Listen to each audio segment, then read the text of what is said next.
자, 오늘도 두 가지 사례 같이 해요. 둘 다 초등학교 3학년 얘기네요. 하나는 이제 엄마가 걱정이 애하고 대화하면서 좀 대화가 좀 이렇게 잘 풀리면 좋겠는데 이게 뭐가 잘못되는지 몰라요. 이제 이런 얘기 있죠. 이게 초등학교 3학년도 이제 조금 사춘기 입문 빠른 애는 오기 때문에 말대꾸하고 뭐 얘기가 안 끝나고 그럴 수 있어요. 그럴 수 있어요. 애마다. 또 한 케이스는 얘는 초등학교 3학년 뭐든 잘하는데 손톱 뜯는다. 그리고 조바심 내고 불안하다. 이거 원인 있죠. 그럴 수 있습니다. 그래서 이제 첫 번째 대화 얘기를 할 때는 사실은 애랑 얘기할 때 이제 누가 문제가 있느냐를 먼저 보셔야 돼요. 그래서 이게 애가 얘기할 때 보니까 이건 애한테 문제가 있다. 뭐 학교 갔다 와서 엄마 날더러 대두래 머리 크다고 누가 그랬나 봐요. 대두래 이래갖고 애가 막 가방 던지고 학교 안 간다는 거 엄밀히 따지면 이거는 엄마 문제가 아니라 애기 문제죠. 애 문제인데 뭐 이상한 소리를 듣고 온 거죠. 자, 이런 경우는 엄마가 어떻게 해야 되죠? 잘만 들어줘도 돼요. 아, 누가 그랬어? 뭐 좀 이쯤 돼야 되죠. 막 엄마 날더러 대두래 나 학교 안 가. 그러면 너 대두 아니거든. 이거는 애한테 위로되지 않아요. 그래서 뭐라고? 너 이리 와봐. 아, 엄마 깍두기 나중에 해야 되겠다. 아들 이리 와봐. 앉아보세요. 이쯤 돼야 돼. 이렇게 조용히 들을 자세라고. 누가 그런 거야? 누가 널 들어 대두래? 너가 머리 크지 않아. 근데 무슨 얘기니? 이쯤 돼야 돼. 그래서 애기 얘기를 쭉 들어줘야 된다. 그래서 애기 얘기를 쭉 들어주고 공감해주고 이래야 되죠. 아, 그랬구나. 체육 선생님이 네가 줄을 똑바로 안 쓰고 이렇게 뒤돌아보고 머리가 이렇게 삐뚤어대니까 아, 머리 제일 크다고 마이크에다 대고 그랬다는 거야. 세상에 속상했겠네. 체육 선생님이 믿겠네. 이렇게. 그래서 체육 선생님이 우리 학교에서 제일 큰 게 초등 3학년 3반에 네 이름을 호명해서 애들이 널더러 대두형이라고 했다는 거야. 아유, 창피하겠네 애들 보기. 그래 어떡하냐 속상해서 학교도 가기 싫고 체육 선생님 밉다 이거지. 이렇게만 엄마가 공감해주고 얘기만 들어주면요, 애가 아까 펄펄 뛰고 뭐 난리치고 하던 그 분위기에서 만약에 한 200 정도의 속상함이 있다면 엄마가 얘기를 들어주고 공감하고 그래 체육 선생님이 밉겠구나. 어머 어쩌지 저쩌지 해주는 걸로요. 그 200이 100으로 내려앉아요. 그리고 아유 그래 우리 아들 화나는데 오늘은 우리 아들 좋아하는 튀김 해줘야 되겠다. 그래서 막 돈가스 튀겨주고 먹고 이렇게 하면 애가 아까 학교에서 올 때는 내일 학교 안 간다로 가방 던지던 애가 저녁 먹고 나서 마음이 다 풀어졌죠. 내일 학교 가고 내일 체육회 마지막 날인데 3학년 대표로 내가 달리기 하기 때문에 엄마 내일 아침에 일찍 가서 한 바퀴 돌고 내가 계주에서 1등을 해야 되겠어. 뭐 이런 얘기 하죠. 그래서 사실은 엄밀히 따져서 애하고 나하고 문제 중에 엄마가 문제가 아니라 애가 문제인 경우는 어떻게 한다? 제일 쉬워요. 잘만 들어만 주면 돼. 잘 듣고 공감만 해주면 돼요. 그랬구나. 속상하겠다. 아유, 체육 선생님이 그 얘기를 했다는 거야? 네가 머리가 큰 애는 아닌데 아유 얼마나 화가 나니. 예, 그랬네. 속상했네. 이 정도만 해도 애는 벌써 한 200에서 100으로 떨어지고 엄마가 공감해주고 내 편이 하나 생겼다는 걸로 마음이 무척 가볍지요.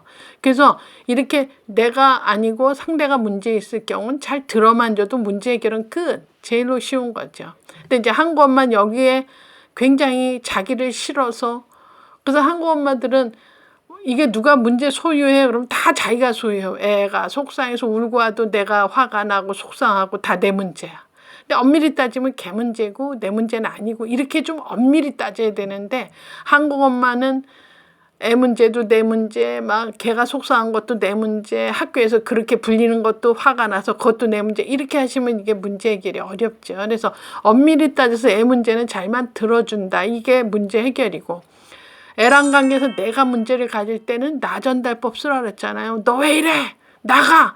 꼴보기 싫어. 이렇게 너 전달법 하면 싸움으로 가지만 네가 이러저러 해서 너가 치과 약속을 정해놓고 2시에 안 들어와서 지금 6시에 오니 오늘 치과 치료도 못하며 엄마는 그 시간 동안 내내 널 기다려서 다음에 가야 되니 속상하다. 이렇게 나 전달법 쓰면 애가 반성한다고 그랬어요. 그래서 애가 문제가 있는 경우는 잘 들어주고 애 때문에 내가 문제가 생긴 경우는 애한테 이게 상처 주고 화나지 않은 범위 내에서 설명조로 얘기를 해라. 그게 나전달법이죠. 그래서 나전달법에서 애로 하여금 반성하게끔 해라 하는 게 이제 대화법에서 많이 나오는 얘기죠.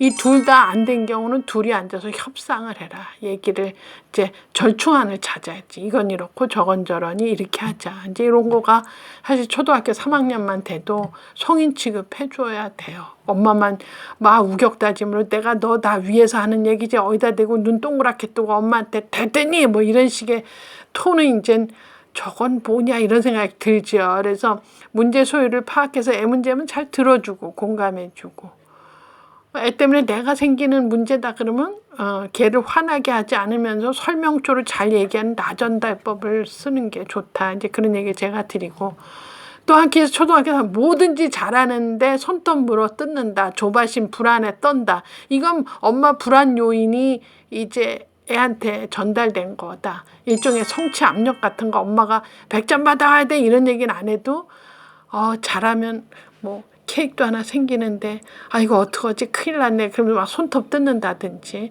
결과 나오기 전에 쩔쩔쩔 맨다든지 이런 것들의 불안 요인은 사실은 엄마가 어떤 조급증을 애가 느꼈다. 엄마의 성취 압력이 애 목을 슬슬 조인다. 이렇게 저는 평을 합니다. 그러면 이런 집은 어떻게 해야 되느냐. 어떤 그 점수 결과보다 뭐에 초점을 둬야 되느냐. 뭐 애가 열심히 뭘 했다고 합시다. 오늘 시험 때문에 어제 하루 종일 걔 좋아하는 떡볶이도 대충 먹으면서 그 공부를 하고 했다면 엄마는 아우 이렇게 해서 우리 아들 또 100점 맞겠네 라고 얘기할 게 아니라 그래 네가 이렇게 시간을 쪼개서 열심히 먹는 시간도 아껴가면서 공부하는 그런 태도는 참으로 진지하고 좋구나. 그런 어떤 열심히 하는 자세, 어떤 그런 태도 이런 걸 칭찬을 해야 되죠. 너 이래서 또 100점이야 최고야 이러면 애가 100점 못 맞으면 불안한 거지. 그래서 이런 경우는 엄마가 노력 과정에다가 좀 더 중요성을 두고 이제 해야 된다. 저는 요만큼 살면서 누가 행복한 사람이냐라고 내가 주변을 아무리 봐도요. 모든 자발적으로 자기가 스스로 이렇게 누가 해라가 아니라 자기 스스로가 자발적으로 뭔가를 즐기면서 시간이 가는지 오는지 그냥 거기에 빠져있게 되는 그런 사람이 제일 행복한 사람이야. 근데 그것이 굉장히 프로덕티브 하면서 돈도 되면서 명성도 되면 더 좋지요. 그래서 저는 이러한 그런 애티튜드나 자세를 가리키는 게 부모로서 큰 자산이다. 뭐 다 올백 빠져라. 올백 받는 애는 전 세계에 많지도 않아요. 그래서 그런 걸로 애를 들들 뽑고 성취 압력으로 애가 물어뜯고 이렇게 손 뜯고 하는 일을 하기보다 애가 뭐에 집중해서 열심히 하는 그런 어떤 지국스러운 태도를 보이면 그때 엄마가 감탄을 해야지. 우리 아들은 벌써 저렇게 열심히 너는 이렇게 참 열심히 하는 진지한 태도가 참 보기가 좋다. 시험 결과하고 상관없이 네가 너무 즐기고 잘하니까 언젠가는 네가 이제 그런 것들이 모아지면 이제 전문가가 되는 거지 이렇게 생각을 하시는 게 참말로 중요하다 이렇게 생각이 되고, 제가 엄마랑 애를 잘 이렇게 보니까 엄마가 약간 내성적인 집은 은근히 이 아들한테 뭐라 그래요. 내성적인 집은 아들이 덜렁덜렁 대면 차분히 해. 그래 너 알겠는데 그렇게 하기보단 좀 천천히 차분히 하나 두 개 이렇게 순서대로 해 이렇게 하면서 약간 엄마의 그 내성성이 애한테 이제 조바심을 내는 걸로 차분히 하라고 얘기를 그냥 뭐 따라다니면서 하는 경우 봤고, 또 만약에 엄마가 활동적인데 애가 차분하다 그러면 어떻게 얘기하죠? 엄마가 볼 때 애 하는 게 답답한 거야. 좀 더 좀 적극적으로 해봐.